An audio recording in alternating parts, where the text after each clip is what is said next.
This is about the survival of the human race, a sign of the times, an analysis, and a commentary. Fallout from that Fukushima meltdown thing a couple of years back. It's not just the Japanese who are suffering, though their plight is obviously the worst. Radioactive isotopes blasted from the failed reactors may have given kids born in Hawaii and along the American West Coast health disorders, which, if left untreated, can lead to permanent mental and physical handicaps. Children born in Alaska, California, Hawaii, Oregon, and Washington between 1 week and 16 weeks after the meltdowns began in March 2011 were 28% more likely to suffer from congenital hypothyroidism than were kids born in those states during the same period 1 year earlier, a new study has found. Substantial quantities of the radioisotope iodine-131 were produced by the meltdowns, then drifted over the Pacific Ocean and fell over Hawaii, the American West Coast, and other Pacific countries in rain and snow, reaching levels hundreds of times greater than those considered safe. After entering our bodies, radioactive iodine gathers in our thyroids. Thyroids are glands that release hormones that control how we grow. In babies, including those not yet born, such radiation can stunt the development of brain and body. The condition is known as congenital hypothyroidism. It is treatable when detected early. Fukushima fallout appeared to affect all areas of the United States and was especially large in some, mostly in the western part of the nation, wrote researchers with the Radiation and Public Health Project in their peer-reviewed paper published in Open Journal of Pediatrics. In other words, the Fukushima Daiichi meltdown is a continuing disaster. Fukushima nuclear plant leaking contaminated water. As much as 120 tons of radioactive water may have leaked from a storage tank at Japan's crippled Fukushima nuclear plant, contaminating the surrounding ground. Tokyo Electric Power Company said the power company has yet to discover the cause of the leak, detected on one of 7 tanks that store water used to cool the plant's reactors. The company plans to pump 13,000 cubic meters of water remaining in the tank to other vessels over the next 2 weeks. Water from the leaking tank, which is located 800 meters from the coast, is not expected to reach the sea, or so they say. The company did not know how long the tank had been leaking. The operator of the Fukushima Daiichi plant has faced a range of problems with controlling groundwater and maintaining the massive cooling system built to keep the reactor stable.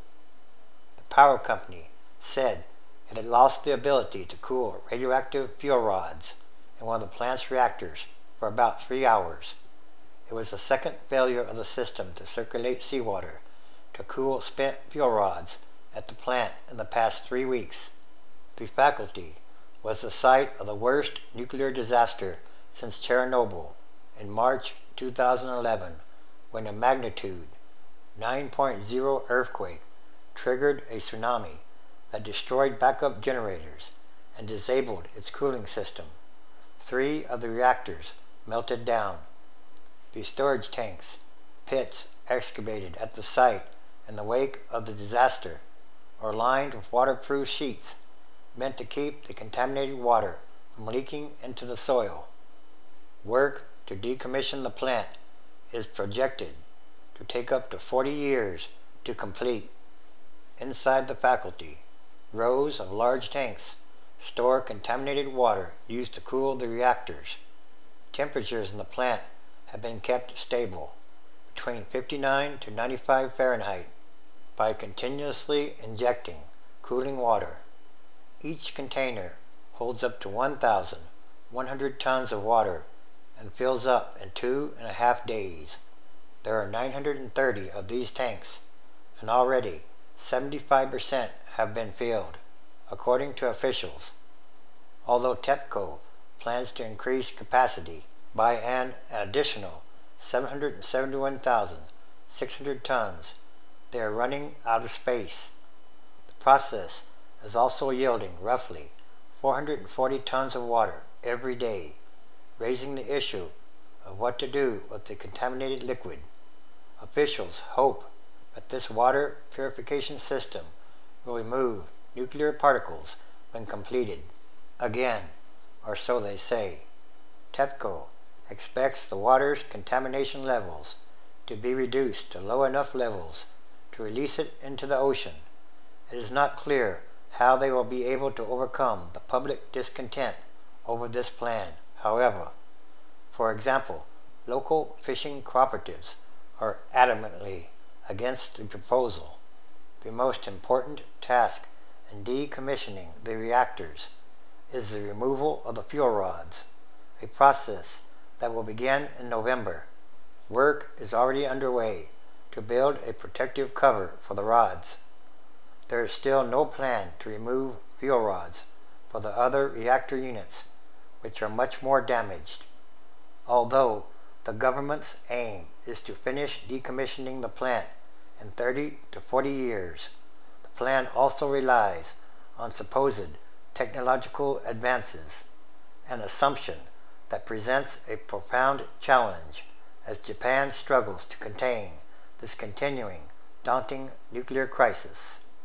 And this, too, is another sign of the end of times as we know them, transition days, which is a time of extraordinary changes, happenings, and events, because it's about what kind of world are we leaving to the future generations, and that should be a very important question to ask. Everything that must change quickly or rapidly, and for the better. Revelation chapter 8, verse 8. The second angel blew his trumpet, and something like a great mountain, burning with fire, was thrown into the sea, and a third of the sea became as blood. 9. A third of the living creatures in the sea died, and a third of the ships were destroyed. 10. The third angel blew his trumpet, and a great star fell from heaven, blazing like a torch, and it fell on a third of the rivers and on the springs of waters. 11. The name of the star is Wormwood. A third of the waters became wormwood, and many people died from the waters, because it had been made bitter. 12. The fourth angel blew his trumpet, and a third of the sun was struck, and a third of the moon, and a third of the stars, so that a third of their light might be darkened, and a third of the day might be kept from shining, and likewise a third of the night. 13. Then I looked, and I heard an eagle crying with a loud voice as it flew directly overhead.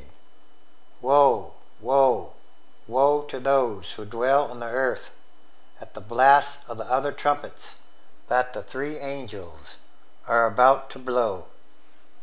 It's time for prophecy to be fulfilled. Everything is connected, and everything is numbered, and all these are more signs of the times.